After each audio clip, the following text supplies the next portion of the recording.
네, 바울은 고린도에 있는 하나님의 교회 곧 그리스도 예수 안에서 거룩하여지고 성도로 부르심을 입은 자들에게 편지합니다라고 했죠. 그러니까 성도는 거룩한 자들이라는 말입니다. 그러니까 성도 또는 성자라는 말이 같은 말이에요. 그래서 이제 캐톨릭에서는 성자는 특별한 사람만 이렇게 해서 성자, 세인트라고 하는데 오늘 이제 우리가 성도다 그러면 이게 굉장히 영광스러운 말인데 요즘에는 성도라는 말을 들으면 낮은 믿음이 이렇게 별로 없는 이제 교회 막 온 초신자한테나 붙이는 것처럼 생각하고 있어요. 그러니까 이게 정말 이상한 것이죠. 그러니까 교회가 자꾸 계급화되고 캐톨릭화 되다 보니까 이제 그렇게 되는데 그게 아니에요. 성도는 아주 가장 어떻게 보면 영광스러운 일입니다. 그러니까 캐톨릭에서 쉽게 말하는 성인, 성자가 되는 거예요. 성인. 그 사람들 특별한 사람들만 이렇게 세인트라고 하고 성자라고 하고 자기들이 복송식 한다고 그러고 이렇게 하는데 교회는 모든 성도는 그리스도를 영접한 사람은 성자이죠. 성도예요. 세인트예요. 근데 이제 어떤 사람들은 그렇게 얘기합니다. 저는 아직 성자는 아닙니다. 이렇게 얘기하죠. 저한테 성자가 되라고 요구하지 마세요. 이렇게 얘기하는 거죠. 그 말은 무슨 말이겠어요? 내가 그냥 세상 사람들과 별 다를 바 없는 사람인데 나한테 너무 엄격한 도덕적 요구를 하지 말라라고 하면서 자신의 죄나 자신의 어떤 그 잘못된 점들을 합리화하는데 이렇게 쓰는 것이죠.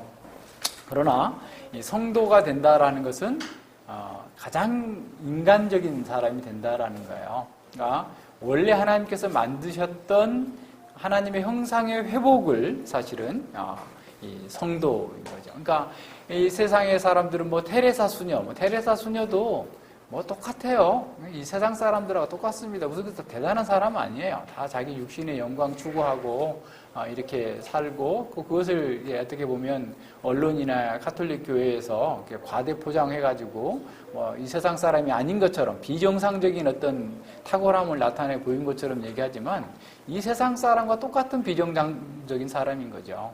그러니까 이제 어떻게 보면 우리가 어떤 성인이 된다라는 것은 또 성도가 된다라는 것은 굉장히 이 세상과 다른 사람, 아주 굉장히 어떻게 보면 탁월한 도덕성과 어떤 영성을 가진 것으로 생각하는데 사실은 성도가 되는 것은 가장 인간답게 사는 모습을 갖는 것이 성도다라고 하는 것을 기억해야 됩니다. 그래서 하나님을 닮는 것이고 가장 자연스러운 원상의 인간의 모습을 회복하는 것이 바로 성도예요.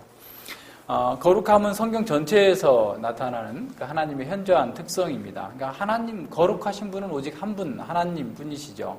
그래서 하나님께서 거룩하시다라고 하는 것은 하나님께서 창조하신 모든 피조물들과 구별되는 어떤 초월적인 존재다라는 거예요. 그래서 그 무엇으로도 하나님을 형상화하거나 하나님을 대신해 줄 수 없다라고 하는 사실을 보여주는 것이죠. 범죄하기 전에 인간이 하나님 형상으로 지음받았다라고 하는 것을 우리는 창세기에서 공부했는데 하나님과 영적인 교제가 가능한 영성이 있는 존재다. 그래서 늘 하나님과 우리가 교제할 수 있고 대화하고 하나님의 그 영광을 찬양할 수 있는 그런 존재였다라고 하는 것이죠. 두 번째가 바로 이 거룩성입니다. 하나님의 거룩하심을 따라서 우리가 거룩한 존재로 지음을 받은 것이죠.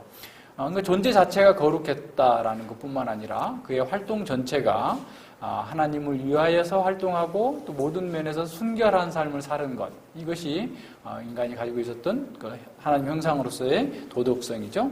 하나님의 형상으로서의 창조성, 하나님께서 모든 이런 피조물들을 창조하신 것처럼 인간도 하나님께서 맡겨주신 그 사명을 창조적으로 잘 극복해서 그 문제를 풀어내는 그런 능력을 가진 창조성을 가진 거죠. 그러니까 오늘날도 대부분 사람들이 보면 기계적인 사람들이 있어요.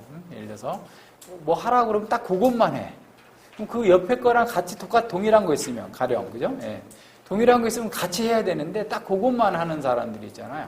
이게 기계적인 게 죽어있기 때문에 그래요. 하나님 형상이 파괴되어 버렸기 때문에 할 수 없는 거죠. 근데 우리 하나님 형상을 회복했다고 한다면 하나를 알려주면 둘, 셋, 열을 알 수 있고 그 밖의 것들을 해나갈 수 있는 그런 능력을 갖는 거죠. 그게 창조성입니다. 그래서 우리는 어떤 일을 할 때 이제 오늘 우리가 오후에 교사 강습회처럼 해서 한번 특강을 하려고 하는데 그게 사실은 그런 거예요.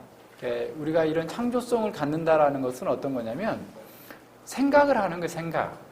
생각을 하면서 일하는 거예요. 그냥 하는 게 아니라 그래서 이것을 어떻게 어떻게 보면 사용자가 잘 편리하게 잘 사용할 수 있을까 뭔가 제작하는 사람이라고 한다면 또 어떻게 보면 또 심미적인 어떤 의미를 잘 담을 수 있을까 등등의 이런 생각들을 하면서 남들이 하지 못했던 그런 생각하지 못했던 창조적인 일을 할 수 있는 것 이게 사실은 그리스도인의 능력이고 하나님의 형상을 회복한 사람들인 것이죠. 그런 면에서 창조성을 갖는 거죠. 네 번째는 합리성입니다. 그러니까 이성적이면서도 합리적인 이렇게 사고를 하고 행동하는 그런 존재예요. 그래서 무대뽀로 맹신하고 이런 것은 다 합리성이 파괴됐기 때문에 그래요. 그러니까 사람들이 어떤 진리를 가지고서 뭔가 앞뒤 분간하고 전체적인 어떤 그 일의 결과까지도 내다보면서 어떤 일을 진행해 가는 것이 아니라 그냥 무대뽀로 밀어붙이는 사람들, 그죠? 또 맹신하는 사람들, 이런 것들이 하나님의 하나님께서 우리에게 주신 하나님 형상으로서의 합리성을 이렇게 파괴된 상태에서 그런 일을 하게 되는 거죠. 그래서 예수님 믿는 사람이 믿음으로 한다고 그래가지고 합리적이지 않는 행동을 하는 것은 그게 옳지 않은 거예요. 그러니까 전체적인 것으로 다 자기의 예를 들어서 자기의 어떤 그 수입이 얼마다 그러면 그 수입에 맞게 지출을 하는 것이 합리적인 거지. 그죠? 수입과는 전혀 동떨어지게 계속 빚을 내서 한다든가, 그죠? 자기 어떤 뭐랄까 욕심 때문에 과도하게 이런 그 문제를 야기시키는 이런 것들은 사실은 이렇게 우리가 합리적이지 않아요. 그래서 이제 제가 전에도 한번 얘기했지만 제 후배가 저한테 이제 성경 공부를 했던 친구인데 그분이 이제 그 은행에 그 기업 대출 심사를 맡는 그런 부서에 있을 때 제가 한번 은행에 가서 봤는데 어떤 중소기업이에요. 그렇게 큰 기업은 아닌 것 같아요. 매출이 한 30억 대나 아마 그런 정도의 기업에서 대출 신청이 왔는데 그 기업에 대한 이 보고서가 이 정도만큼이에요. 그러니까 각종 신용조사 보고서 등등에 근데 거기 내용들 중에 저보고 보라고 이렇게 보여주는 것 중에 하나가 그 대표의 사생활까지 들어있어요. 지금 같았으면 이제 뭐 정보보호법이다 뭐 하겠지만, 그러니까 그 사람이 학교를 어디를 나왔고 성적은 어땠고 어떻게 누구랑 만나고 있는지. 미국에서는 신용정보회사가 그 정부의 전화번호까지 다 알고 있대요. 쉽게 말하면 그럴 정도로 철저하게 조사를 하는 거예요. 그거 왜 그러겠어요? 돈을 대출할 때 그냥 무대뽀를 해주지 않는다는 거예요. 합리적으로 거기에 맞춰서 그 사람의 자라온 성장 환경, 대학 성적표까지 다 들어가야지. 그 사람이 어떻게 대학생 때는 어떻게 행동을 했는가, 그죠? 또 직장 첫 번째 직장에서 두 번째 직장, 세 번째 직장에서 그가 어떤 평가를 받았는 것까지 다 고려해서 그 사람을 판별하는 기준이 되는 거예요. 그러니까 이런 면에서 이제 어떻게 보면 그것은 그 기독교의 덕을 보고 있는 거죠. 어쨌든 간에. 그러니까 이런 합리적인 사회가 돼야 되죠. 모든 면에서. 우리의 생활도 마찬가지예요. 우리의 모든 삶 자체가 합리적인 그 생활을 할 수 있는 것. 이것이 하나님 형상으로서의 모습인데, 우리가 하나님 형상으로서 회복된 사람들은 바로 그런 면에서, 모든 면에서 지혜롭게 행동하는 그런 겁니다. 자, 보세요. 자, 거룩하신 하나님께서 인간을 이렇게 정말 그 합리적인 존재로 또는 창조적이고 거룩한 존재로 영적인 존재로 지음을 받았는데 그 인간이 하나님을 거역함으로 말미암아서 철저하게 심판을 받고 하나님께 떠남으로 말미암아서 저주와 사망 아래서 살게 된 거죠. 그래서 영원한 사망을 당하게 됐는데 그 가운데서도 하나님께서 그냥 버려두지 아니하시고 바로 그들이 범죄하자마자 창세기 3장 15절에서 여인의 후손을 보내서 그들을 구원하시겠다라고 약속하셨고 그 약속대로 하나님께서 우리를 구원해 주시는 이 놀라운 일들이 발생하게 된 거죠. 그리고 이제 그런 약속을 예표가 어떤 거였어요? 구약의 제사제도입니다. 그러니까 제사제도를 통하여서 우리에게 보여주는 것은 뭐냐면 하나님은 이렇게 거룩하신데 죄인이 너희들은 죽어야 마땅한 존재다. 그런데 이 재물을 대신해서 너희들의 죄를 감당할 메시아가 올 것을 내다보면서 그 메시아께서 너희들의 죄를 감당하실 거다라고 하는 사실을 이렇게 보여주셨던 거예요. 자, 이런 상황에서 우리가 구원을 받았다라고 하는 것은 뭐냐면 하나님의 형상을 회복했다라는 것이고, 그럼 하나님 형상이 회복됐다는 것은 난 영적으로 하나님과 교제가 가능하고 그것이 가장 기쁜 일이고, 그리고 내가 거룩해졌다라는 거야. 그리고 내가 창조적인 사람이 되었고 내가 합리적인 사람이 됐다는. 그러니까 거듭났느냐 안 났느냐는 결국 우리 하나님의 형상이 우리 속에서 회복되고 있느냐라는 것들을 통해서 확인할 수 있는 거예요. 여러 가지 방식이 있죠. 그죠? 그런 면에서. 그래서 베드로 사도는 베드로전서 1장 14절과 15절에서 이렇게 말씀하시죠. 너희가 순종하는 자식처럼 이전 알지 못할 때 줬던 너희 사역을 본삼지 말고, 그러니까 하나님 없이 살던 그 욕망과 세상의 풍속을 본삼지 말고 오직 너희를 부르신 거룩한 자처럼 너희도 모든 행실에서 거룩한 자가 되라. 너희가 지금 하나님께서 부르심을 받았잖아. 하나님의 자녀가 됐잖아. 그럼 너희는 그 아버지인 하나님처럼 거룩해져야 된다라고 말씀하고 있는 겁니다. 자, 하나님의 거룩성은 초월성이죠. 그러니까 이 모든 피조물과 구별된다라고 하는 면에서 초월성이에요. 그래서 이사야 그 6장에 보면 천사들이, 스랍들이 하나님께 대해서 거룩하다 만군의 여호와여 그 영광이 온 땅에 충만하도다라고 하면서 찬양을 합니다. 근데 그 천사들 앞에 있었던 이사야는 함께 그렇게 찬양할 수가 없었어요. 왜냐하면 그는 죄인이었기 때문에 그래요. 그래서 화로다 나여 망하게 되었도다. 나는 입술이 부정한 사람이요 입술이 부정한 백성 중에 거하면서 만군의 여호와를 만군의 여호와이신 왕을 배웠음이로다 라고 부르짖는 거죠. 입술이 부정한 자가 거룩하신 만군의 왕의 영광을 보게 되자 자신은 죽을 수밖에 없는 존재다 라고 하는 사실을 깨닫게 된 거죠. 그러니까 죄 있는 사람에게 하나님의 거룩성은 타오르는 위에 불러서 소멸할 수밖에 없는 거예요. 그러니까 이럴 정도로 강력한 겁니다.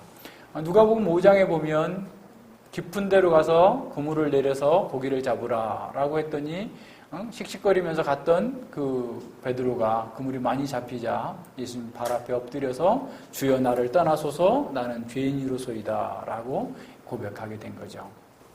다시 말해서 예수님의 능력을 체험하고 그분의 거룩하심을 알게 되자 자신의 죄가 밝히 드러나게 된 거죠. 그래서 베드로도 역시 이사야와 같은 고백인 거예요. 화로다 나여 망하게 되었도다. 이런 의미인 것이죠. 그래서 하나님께서 내가 거룩하니 너희도 거룩하다라고 말씀하셨지만 피조물인 우리로서는 하나님 그 영광과 위엄과 거룩함을 나누어 가질 수 없었던 것이죠. 따라서 하나님의 거룩하심으로 부르심을 받은 우리에게는 사실은 어쩌면 절망뿐이에요. 그렇게 할 수 없어요. 우리 스스로는 거룩해질 수가 없었기 때문에 그런 거죠. 그래서 단에서 취한 그 숯불이 우리의 입술에 닿기 전에는 우리는 철저하게 멸망을 맛보아야 됩니다. 그러니까 베드로가 죄인인 것을 깨달은 것처럼 우리가 죄인이라는 사실을 깨달아야만 그리스도의 십자가의 보혈이 우리의 그 부정함을 죄에서 깨끗하게 됐다라는 사실을 보여주는 것입니다. 구약의 제의적인 정결의식은 인간의 부정함과 하나님의 거룩함을 아주 명확하게 대조해서 보여주고 있죠. 그리스도께서 우리를 위해서 대신 고난을 받으시고 죽으심으로써 이러한 죄로 인한 부정함이 제거가 되었고 그리스도께서 모든 율법의 모든 것을 완성하심으로써 믿는 자들이 거룩한 백성이 될 수 있는 또 되도록 되게 만드신 거예요. 히브리서 13장 12절에 보면 그러므로 예수도 자기 피로써 백성을 거룩하게 하려고 성문 밖에서 고난을 받으셨느니라 그랬어요. 자, 자기 피로써 우리를 거룩하게 하시려고 성문 밖에서 고난을 받으셨어요. 그러니까 우리에게는 거룩함이라는 것이 선택이 아니고 필수적인 일인 거예요. 그러니까 하나님의 백성이라고 하면 그건 성도가 돼야 돼요. 거룩한 사람들, 거룩한 무리가 되는 거예요. 그렇게 되도록 하기 위하여서 예수님이 죽으셨다라는 거예요. 그러니까 계속해서 죄를 밥 먹듯이 짓고 죄에 대해서 변명하면서 하나님은 사랑의 하나님이기 때문에 나의 죄에 대해서 다 용서해 주셨으니까 그냥 걱정하지 말고 괜찮아, 잘 될 거야 라고 하면서 죄를 가볍게 여기며 살라고 예수님이 죽어주신 게 아니에요. 예수님은 우리가 거룩하게 되도록 하는 것, 그것을 위하여서 죽어주셨다라는 거예요. 자, 바로 여기에서 교회의 그 거룩함이 나오는 거죠. 교회의 정결함과 거룩함은, 우리는 거룩하게 됐으면 우리는 이제 그리스도의 것이 되었고 그리스도 안에 있는 사람들입니다. 그래서 교회는 자신들 안에 하나님의 임재에 계시다는 증거를 그 삶을 통하여서, 고백을 통하여서 드러내야 되는 거죠. 이제는 구약 시대와 같은 그런 제사 제도로서의 정결 규례는 그리스도 안에 사라졌어요. 그러나 그 내적인 의미가 그리스도 안에서, 교회 안에서 충만하게 드러나야 됩니다. 자, 그렇다면 교회가 거룩하다라는 의미는 무엇일까요? 그리스도의 사역으로 말미암아서 하나님의 형상을 회복한 사람들은 교회 회원으로서 공동체 안에서의 그 존재의 정체성과 사명을 배우게 되는 거예요. 그러니까 교회 회원으로서 내가 이 삶을 살아야만 교회적 이 거룩함을 내가 이렇게 누릴 수가 있게 되고 또 교회적 사명을 감당할 수가 있게 되네요. 자, 교회가 거룩하다는 의미는 1차적으로 자신이 하나님을 위해서 드려진 것으로 구별된 존재로 인식하는 거예요. 그러니까 내가 거룩하다라고 했을 때 나는 이미 값으로 준 것은, 값으로 그리스도께서 값주고 나를 사셨다. 그래서 이제는 내 것이 아니고 내 안에 계신 그리스도의 것이다 라고 하는 것. 그래서 그리스도를 위하여서 나는 구별된 존재다 라고 하는 것이 첫 번째입니다. 그래서 자신의 존재에 합당하도록 도덕적으로 거룩하고 순결하라라는 거죠. 따라서 교회는 언제든지 하나님의 거룩한 목적을 위해서 구별된 존재로 있어야 함을 의미합니다. 그러니까 아까도 얘기한 것처럼 교회는 세상과 구별된 영적 기관인데 세상과 구별된 영적 기관이라는 것을 그들의 거룩함을 통하여서 나타내 보이는 거예요. 둘째로 교회는 혼잡한 것이 섞여 있지 않고 순결한 말씀을 따라서 활동하는 것을 통해서 교회의 거룩함을 드러내는 겁니다. 그러니까 순결하다라는 것은 순결하신 하나님의 성품에 합당한 것, 그렇게 행하는 것이죠. 그래서 교회는 하나님 나라의 성격과 맞는 것만이 어떻게 보면 깨끗하게 유지되고 보존되도록 해야 되는 거죠. 다시 말하면 하나님께로서 나온 거룩한 속성이 순전하게 이 교회를 통해서 발현되어질 수 있도록 해야 된다라는 거예요. 그러니까 교회 속에서 우리가 이루어지고 있는 그 모든 일들이 그리스도의 성품에 합당한 것, 하나님의 거룩하심이 드러나도록 해야 된다라는 거예요. 이 비인격적인 시간이나 장소나 물건 그 자체로서는 거룩한 것이 되질 않죠. 왜냐하면 도덕적인 성격을 갖는 것은 인격체에게만 쓸 수 있기 때문에 그래요. 하지만 거룩하신 하나님과 사람 관계에서 사용되고 있는 어떤 시간, 어떤 장소, 어떤 물건들에 대해서 거룩하다라는 말을 구약에서 사용됐죠. 그러나 이것도 우리가 좀 주의해야 될 필요가 있어요. 그죠? 가령 지금은 더 이상 성지가 없어요. 성지 순례 간다 이런 말 하면 안 됩니다. 거기가 거룩한 땅이 아니에요. 왜 그래요?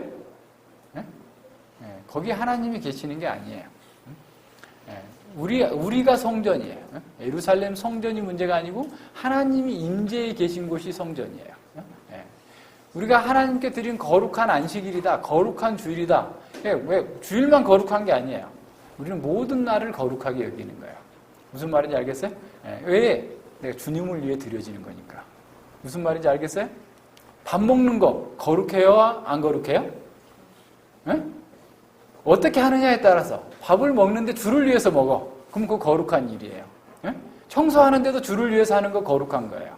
근데 자기를 위한 거고 세상을 위한 거고 죄를 짓는 거면 그건 거룩한 것이 되지 않고 오히려 가증한 것이 될 수가 있겠죠. 그러니까 우리가 가지고 있는 시간, 물건, 이 모든 것들이 다 사실은 전체로서 하나님께 거룩하게 드려지는 삶을 살아가는 것이 필요하지 어떤 특정한 물건 꼭 예를 들어서 예배당을 성전이라고 그래가지고 성전에 와서 기도해야만 하나님께 들어주시는 것처럼 뭐 이렇게 등등의 생각하는 것은 우리가 그런 면에서 그 거룩함에 대한 오류인 것이죠.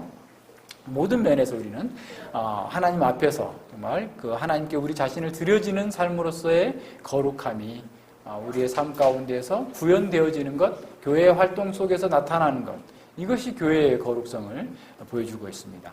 자, 교회의 거룩성은 교회의 회원 한 사람 한 사람의 거룩성이 없이는 성립될 수가 없겠죠. 그러니까 교회가 거룩하려면 교우 한 사람 한 사람의 생활이 거룩해져야 됩니다.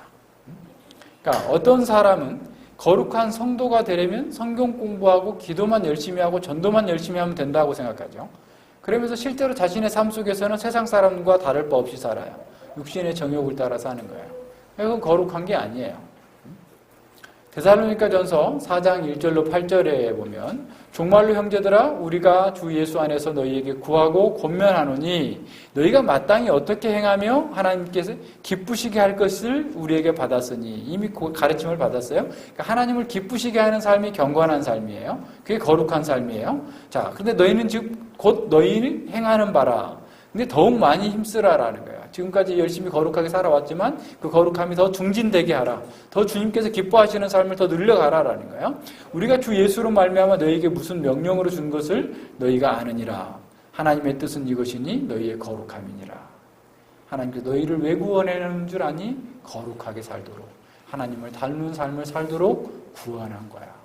응? 교회, 공동체예요. 너희의 거룩함이라. 그래서 거룩함은 음란을 버리고 각각 거룩함과 존귀함으로 자기 안에 취할 것을 알고 가정에서부터 거룩하게 하고 하나님을 모르는 이방인과 같이 세욕을 쫓지 말고 하나님을 모르는 사람들처럼 정욕을 따라서 그냥 이렇게 놀러 다니고 그죠? 낚시하러 다니고 가령 뭐 여행 가고 이렇게 가지 말고 그죠? 네. 주께서 원하시는 대로 하라는 거죠. 그 일의 분수를 넘어서 형제를 해야지 말라. 그러니까 모든 면에서 주님께서 기뻐하시는 것을 따라서 생활하라는 거예요. 이는 우리가 너희에게 미리 말하고 증거한 것 같이 이 모든 일에 주께서 신원하여 주십니다. 네가 어떤 행동을 하는 것을 통해서 교회 가운데 어떤 형제가 상처를 받았다고 한다면 주께서 그것을 신원해 주실 거야. 그러니까 정말 거룩함을 추구해야지 자기 정욕을 따라서 살아서 교회에 무리를 일으키거나 교회에 어떤 문제를 일으켜서는 안 된다라는 거예요. 자, 또 나오죠? 자, 하나님이 우리를 부르시면 부정케 하심이 아니요 거룩케 하심이니.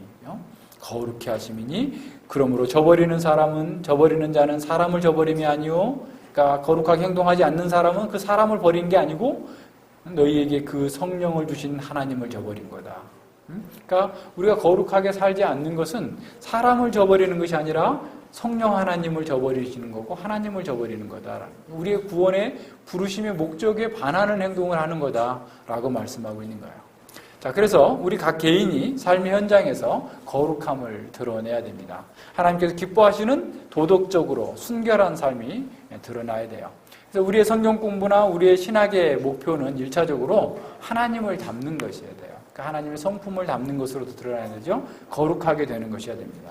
그러나 우리가 우리 세상을 떠난 사람이 아니라 정말 가장 인간다운 삶을 사는 거죠.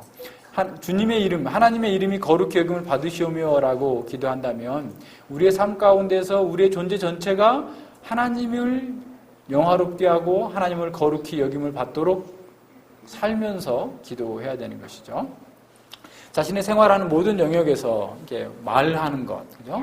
또 그 말을 표현하는 이런 모든 방식, 내용, 이게 다 거룩함이 드러나야 돼요. 그러니까 교회에서는 만약에 예를 들어서 범진이가 교회에서 얘기를 하는데 세상 애들하고 동일한 방식으로 얘기를 했다. 그러면 교회에서는 좀 처음 교회에 온 사람들이 좀 생경해할 거예요. 야, 이 교회는 개혁교회라고 듣고 왔는데 교회 리더가 말이지 이렇게 말을 함부로 하네? 이렇게 만약에 생각한다면 이게 이제 우리에게 복음의 문제가 일으킬 수 있는 거죠. 말하는 태도 이런 면에서 그러니까 늘 우리는 우리의 즐거움이 우선이 아니라 정말 주께서 영광을 받으시도록 교회 가운데에서 하나님께서 기뻐 받으시는 그러한 헌상적 삶이 우리의 가장 작은 부분에서부터 시작돼야 돼요. 그러니까 작은 것을 소홀히 하면 앞서도 얘기했지만 기본을 충실히 하지 않으면 그 다음이 늘 무너지게 돼요. 그래서 말하는 것 이런 하나하나도 그리스도께서 합하게 그래서 농담도 잘 되도록이만 안 했으면 좋겠어요. 농담하더라도 건음하게 있으라는 게 아니라 농담을 하더라도 서로를 세워주는 농담, 서로를 막 깎아내리는 농담을 하거나 이렇게 또 어떻게 보면 어떤 사람의 그런 말 있잖아요. 세상의 말도 무심코 던진 돌에 개구리는 맞아 죽는다 그러는데 나는 그냥 무심코 했는데 상대방은 상처받고 아프고 이렇게 할 수가 있단 말이죠. 그러니까 이런 모든 면에서 늘 이렇게 교회가 거룩함을 늘 추구해 나가는 그런 방식대로 해 나가야 되죠.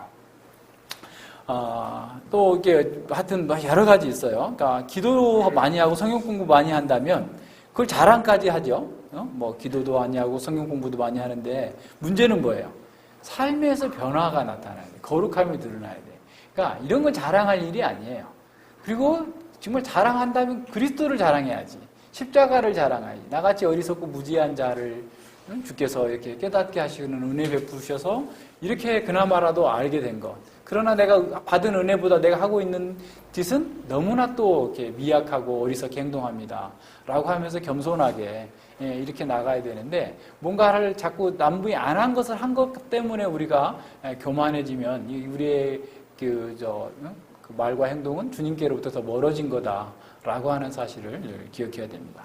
자, 그래서 이런 거룩함의 문제는 결국 삶으로서 증거돼야 돼요. 모든 우리의 삶의 생활 속에서 하나님의 거룩하심을 증거하고 있는가?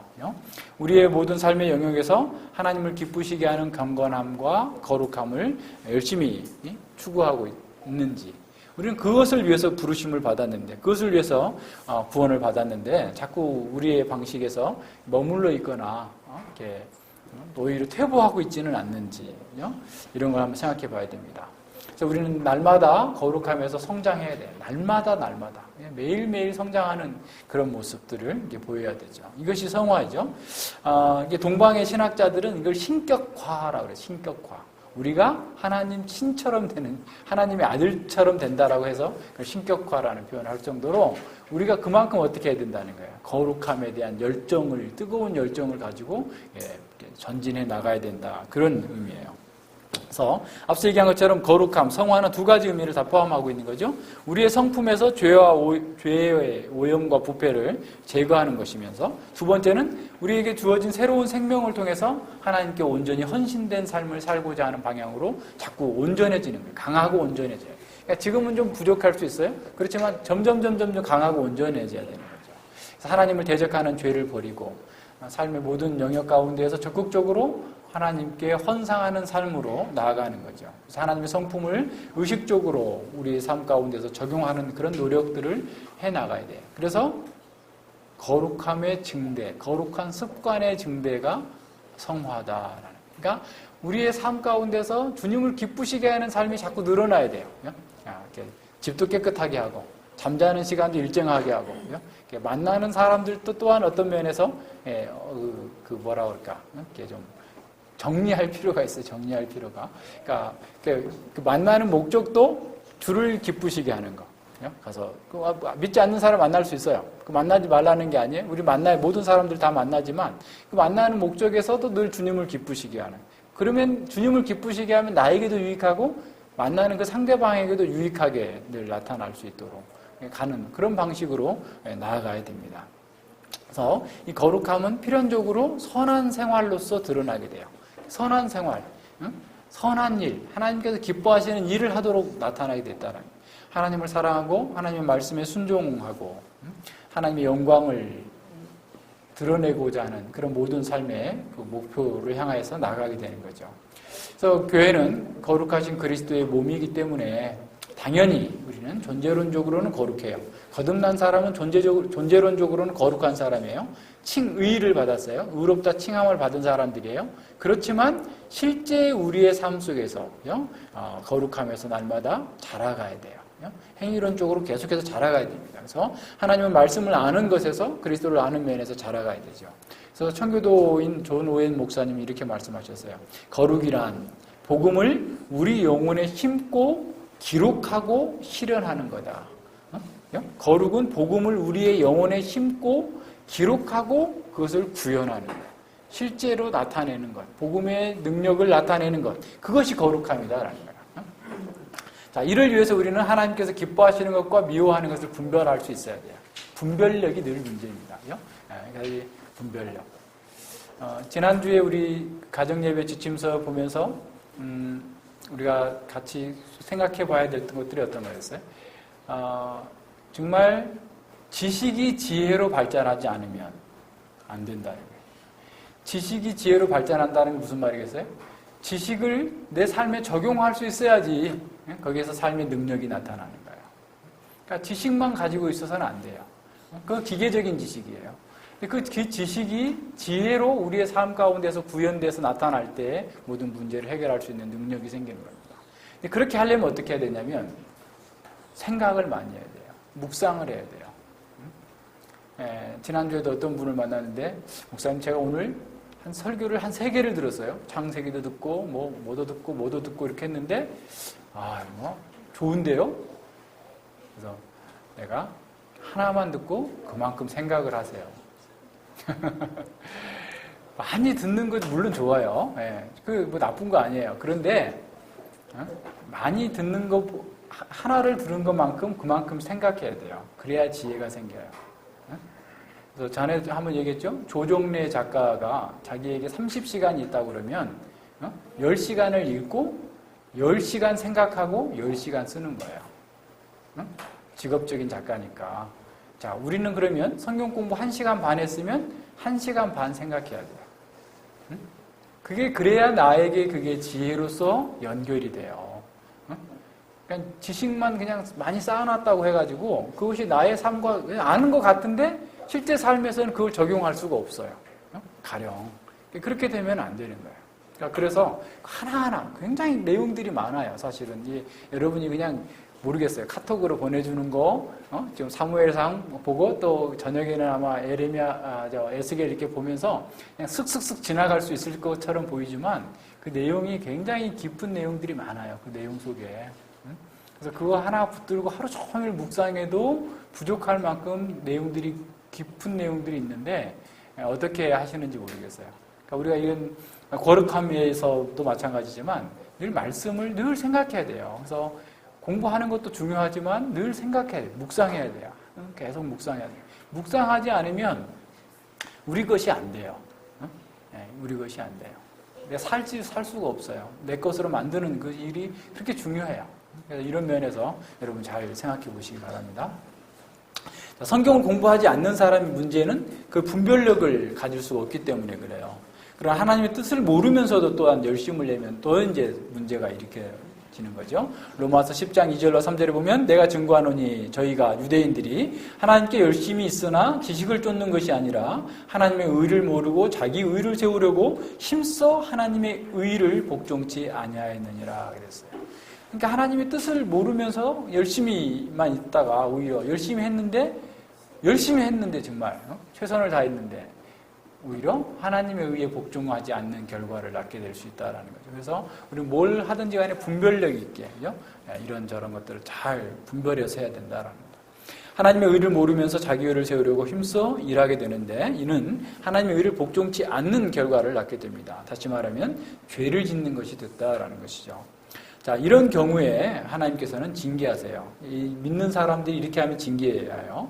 히브리서 12장 10절에서 저희는, 우리의 육신의 부모는 잠시 자기의 뜻대로 우리를 징계하였거니와 오직 하나님은 우리의 유익을 위하여 그의 거룩하심에 참여케 하시기 위해서 징계하신다라는 거예요.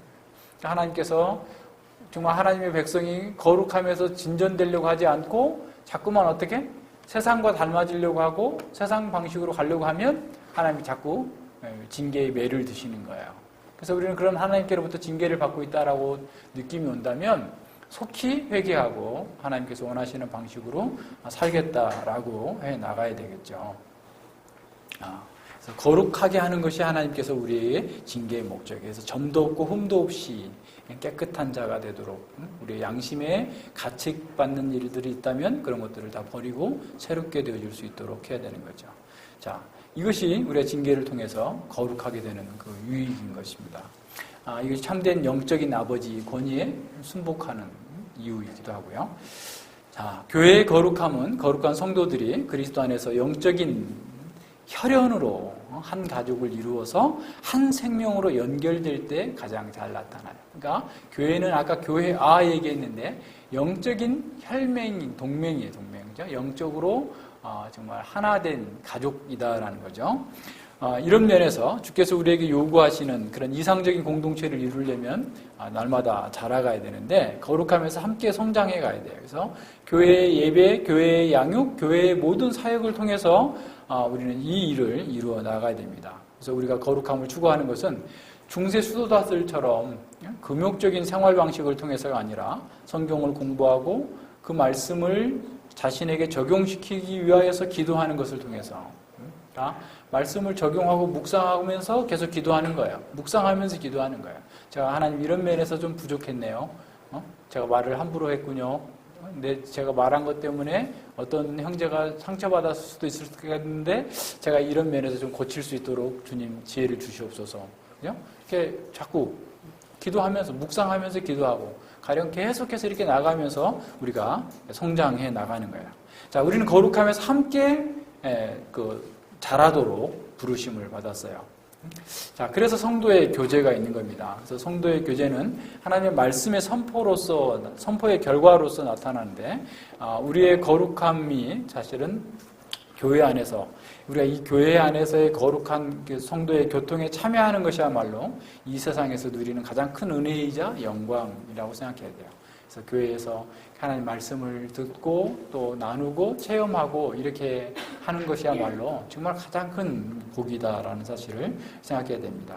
그래서 하나님의 거룩한 영광이 나타나는 것이 교회이고 그 영광에 참여하는 것이 성도의 교제이죠. 그래서 이 성도의 교제가 그냥 단지 어떤 세상의 일을 그냥 이런저런 얘기 가지고 뭐 하기보다 늘 말씀 안에서 다른 성도들의 거룩함을 증진시켜 줄 수 있는 방향으로 이렇게 나아가야 되죠. 그러니까 다른 성도들이 견고하고 온전해지도록 나아가는 것. 거룩함을 증진시키는 성도의 교제는 무엇보다도 우리 각 사람의 존재와 은사를 다른 이들의 성화를 위해서 서로 나누는 것을 의미합니다. 우리에게 주어진 모든 은사는 자신만을 위해서가 아니라 다른 지체들을 위해서 사용할 때 바르게 사용하고 있는 거죠. 그리스도인들에게는 나의 존재와 또 나의 전체가 또 나의 모든 은사들이 교회의 공동체를 위한 것이다 라는 사실을 기억하고 교회의 신비한 몸에 속한 다른 지체들의 복지와 거룩함을 증진시키는 데 있어서 자신을 내어드리는 거예요. 그래서 범진이가 졸고 있으면 옆에서 깨워주고 주변에서 하나님 말씀을 오해하고 있으면 그 말씀을 오해하지 않도록 잘 풀어서 설명해주고 또 자기를 낮추어서 그 사람의 그 영적인 상태를 자꾸 이렇게 들어 올려주는 역할. 이것이 어떻게 보면 공동체적으로 이루어지는 거죠. 예를 들어서 가정에서도 자녀 키우는 것은 아내의 역할만이다. 가지고 남편은 애가 문제가 있으면 애한테 뭐라고 하지 않고 아내한테 당신 뭐 했어? 이렇게 얘기하면 이거 교육이 안 돼요. 그죠? 그렇게 되면 안 되고 공동의 책임이에요. 우리 교회 가운데에서 누가 어떤 잘못을 하고 있다고 그러면 그 사람의 그 잘못뿐만 아니라 우리의 잘못도 된다라고 생각하고 연대적인 책임을 갖고 이렇게 사랑으로서 그의 필요를 이렇게 채워줄 수 있도록 해나가야 돼요. 예수님께서 이렇게 제자들을 이렇게 사랑하시는데 끝까지 사랑하셨다라고 했어요. 끝까지 사랑하셨다. 그러니까 우리가 교회가 우리 성도들을 또는 말씀 안에 있는 우리 형제들을 이렇게 사랑하는데 끝까지 사랑한다라고 하는 어떻게 보면 무한 책임 의식이 있어야 돼요. 그러니까 그 무한 책임 의식이라는 게 다른 게 아니고 그 사람이 온전하게 되도록. 그러니까 가령 이런 거 있죠. 그러니까 어린아이가 잘못하면서 계속해서 예를 들어서 부모를 갖다가 돈 주는 기계 정도로만 알고 계속 돈을 달라고 해요. 그래서 계속 그가 원하는 대로 주면 애가 어떻게 될까요? 이제 애 진짜 망하죠. 안 봐도 뻔하지. 그냥 금방 망해요. 그럴 때는 그냥 하면 안 되죠. 그렇게 주면 안 되죠. 그건 그를 사랑하기 때문에 안 되는 거예요. 교회에서도 다른 사람이 잘못하고 있는데 죄를 짓고 있는데 계속 자기가 원하는 대로 해달라고 해서 계속 그걸 이렇게 해주면 어떻게 되겠어요? 그 사람 망하게 하는 거고 교회 전체가 무너지게 만드는 거예요. 그럴 때는 어떻게 해야 되겠어요? 그 사람이 가장 행복해지는 것은 가장 거룩해지는 거예요. 그죠? 가장 거룩한 것이 가장 행복해지는 거죠. 그러니까 우리는 그 사람의 형제의 이웃의 행복과 복지를 위해서 우리 자신의 은사를 다 드리는데 그가 거룩한 사람이 되도록 그가 온전한 사람이 되도록 만들어주는데 우리가 그런 일을 하는 것이지 그들이 죄 짓고 있는데도 잘못하고 있는데도 계속 잘했다고 해주고 뭐 위로해주고 값싼 은혜를 남발하고 이렇게 되는 것이 아니에요. 그래서 교회의 그 목표나 방향성들을 여러분들이 잘 생각해서 지혜롭게 그것도 행해야 됩니다. 그래서 우리는 교회 전체 혜윤이가 거룩한 사람이 되도록 우리가 다 함께 협력해 줘야 돼요. 모든 사람이 거룩한 삶을 살도록 성경 공부를 안 하면 왜 안 하는지 물어봐서 공부할 수 있도록 시간도 만들어주고, 가령. 그죠? 노트가 없어서 공부를 못하겠다고 하면 노트도 사주고, 그건 할 수 있죠. 그죠? 가령. 그러니까 그럴 정도로 우리가 늘 사람들 사이에서 거룩함을 증진시키는 일에 우리가 서로 어떻게 보면 돕고 세워주는 역할을 하는 것. 이것이 교회가 함께 성장해야 되기 때문에 그래요. 그래서 늘 물통을 있는데, 물통이 나무로 이렇게 10개의 나무가 조각이 붙어서 물통이 됐는데, 어떤 다 150cm까지 자랐는데 회원이만 100cm다. 그러면 아무리 말을 간이 부어도 100cm만큼밖에 안 차죠. 그죠? 예, 그것처럼 우리가 함께 성장해 가야 돼요. 함께 성장해 가야 이 교회적인 공동체적인 거룩함에 성장하고 공동체적으로 우리는 그리스도의 장성한 분량에까지 이르도록 계속해서 자라가야 되는 것이 우리의 목표이기 때문에 우리는 이웃에 대하여서 우리 주변에 있는 형제 자매에 대하여서 무한 책임을 갖고 그가 잘 말씀 안에서 성장해 갈 수 있도록 돕는 것이 우리의 책임이다라는 거예요. 이런 면에서 잘 분별해서 해나갈 수 있기를 바랍니다. 자, 그래서 교회가 그렇기 때문에 때로는 권징도 필요하죠. 권면하고 또 잘못하게 되면 징계도 할 수 있는 이런 것들이 필요해요. 왜냐하면 교회 전체의 유익과 또 거룩함을 위해서 그런 겁니다. 그래서 교회가 거룩하기 위해서는 교회에 속한 각 지체들, 성도 개인들의 삶이 거룩한 그 삶에 구현해낼 수 있는 그런 사람이 돼야 되고, 각자가 그리스도의 생명에 대한 분명한 각성이 있어야 되고, 지속적인 성경 공부를 통해서 자신 속에 잠재해 있는 부패성을 이렇게 처리할 수 있어야만 됩니다. 교회가 거룩하지 못하다면, 나의 삶이 거룩하지 못하다면 우리의 신앙 고백과 우리의 선교는 주를 영화롭게 할 수 없게 되는 거죠. 하지만 우리는 우리 자신이나 우리 교회의 거룩함 그 자체가 목표가 돼서는 안 됩니다. 우리의 거룩함을 통해서 오직 하나님께서 영광을 받으시는 것이 우리의 목표가 되어야 되는 거죠. 모든 면에서 하나님께 영광이 되도록 하는 거예요.